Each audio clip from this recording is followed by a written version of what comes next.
Wow, was I really shocked at the number of comments and the type of comments that my video got yesterday about why beekeepers are quitting. It kind of gave a platform for a lot of you to share your thoughts, your stories as to what it was like when you first started or why you're quitting and what you're struggling with. And this is great data, I think, to be able to hear from real live beekeepers and to hear your story, your struggles. Some of you are angry and bitter. Some of you have good experiences, either about bee clubs or kind of like how you got started. And so I went through my comments and I started looking through it and I thought, I got to share these. These are good. Hey, everybody, David Burns, good to be with you. Let's jump right into it. There's a place under a comment where you can give a thumbs up if you agree with it. Now, that's always been the case. And so in order to pull some of these comments from my YouTube comment section, I went to the ones that had a pretty high thumbs up rate, but when you see a couple of 3 people or 10 or 20 people giving a thumbs up, that means, yeah, I agree with you. Yeah, what you said. So I pulled these comments out and I just really find it incredible. We need to talk about this. We really do. Stay with me through all this video because these comments are going to resonate with you. They're going to give insights to new beginners. They're going to give insights to bee clubs, bee club presidents and all that, because it kind of is beekeepers airing their dirty laundry a little bit. So let's go ahead and jump into it. And the first one starts with 18 thumbs up. And so that's a pretty high rate of people agreeing with this comment. And it says, unfortunately, here it seems leaders of clubs and associations seem to want to prove what they know rather than try to help new beekeepers get started. Even in beekeeping, politics can ruin it. Often the same small group of people run multiple clubs in neighboring counties. I wish it was more about the bees and not egos. Ugh. It is a special, unique person that can be both a leader of like a bee club, like a president or a teacher in a bee club, and at the same time have the ability to really communicate information about beekeeping in such a way that it doesn't intimidate or kind of make a new beginner feel bad about themselves.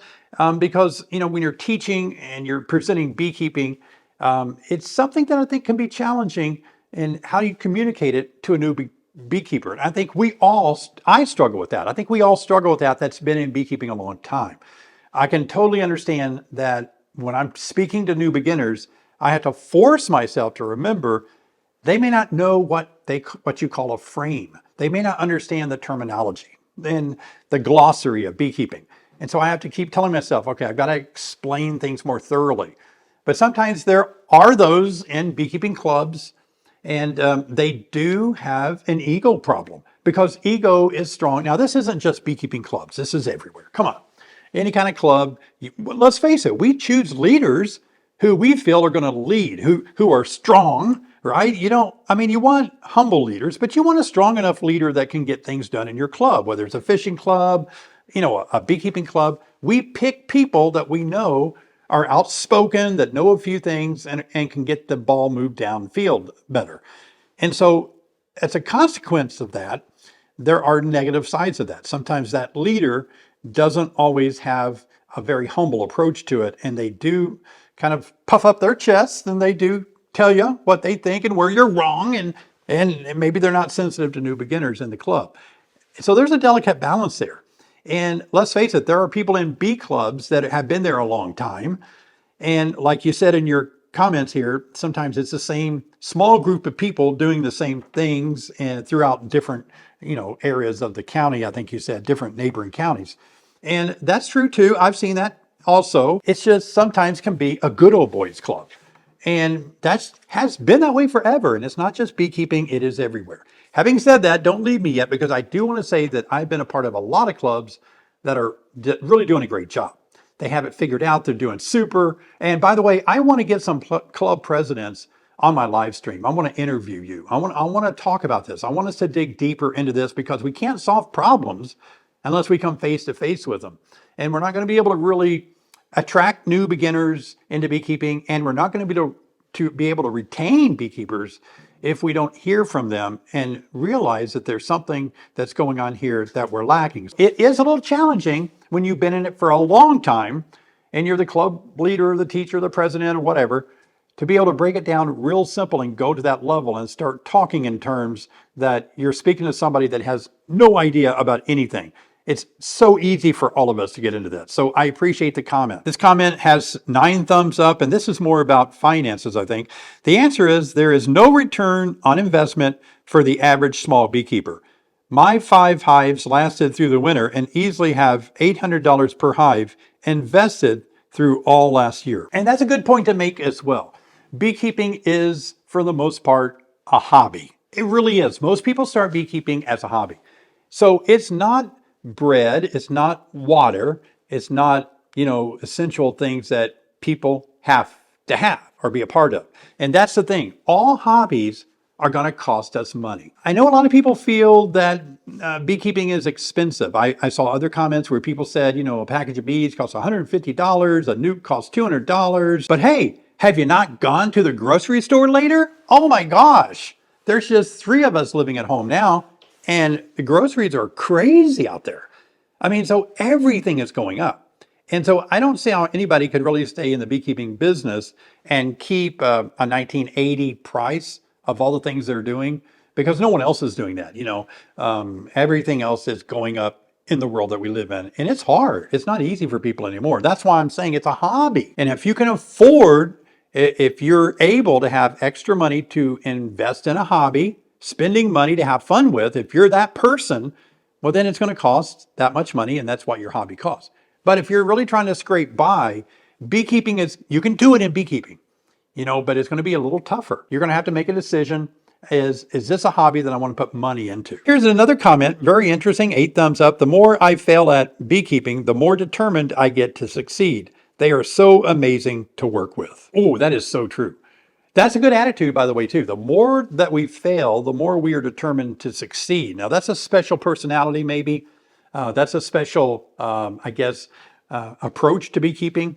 That if you say, you know what, by gummit, I'm not doing good at this, but I'm going to figure this out.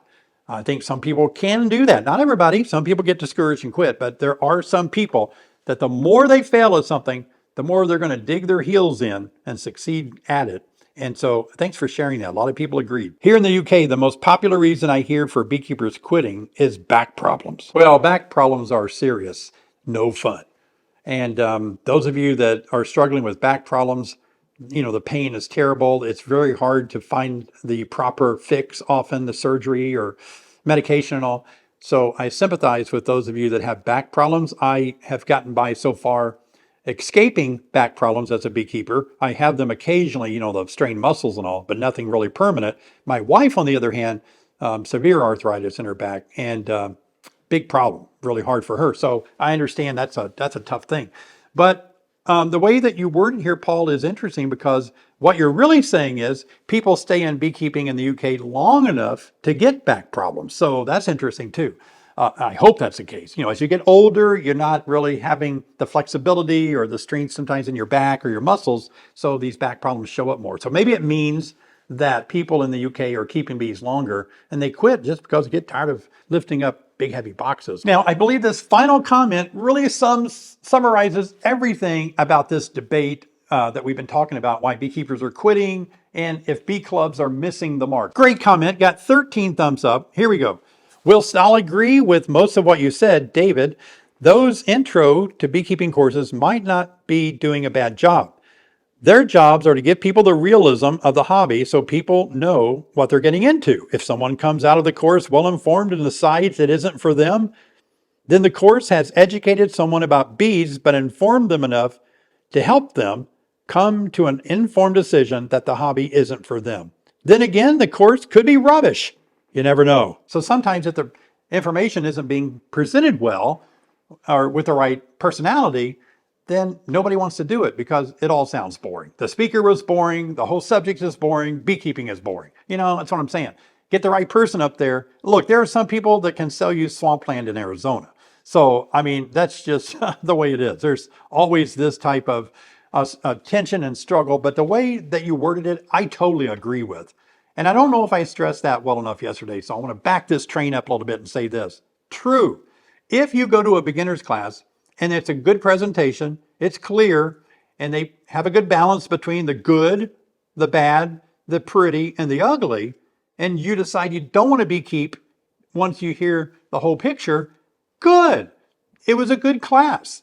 you made an informed decision based on all the information that you gathered from the class. So there are some times there's nothing wrong with that. Yeah, there's some times that is very helpful. But I'm just worried about the presentation being so much on the negative side. That's what I hear more of, that people are just kind of becoming angry either at presenters or the way they're being treated as a new beginner. We're going to talk more about this on my live stream on Thursday night, so I do hope you'll join me. Boy, I'm looking forward to the live stream. We have a lot of good times at the live stream Thursday night, 7 p.m. I'll leave the link to this particular live stream in the description below, so check it out. And if you didn't get a chance to see my video about why beekeepers are quitting, I think you'll enjoy it, and leave a comment. Here it is right here. I'll see you guys over there.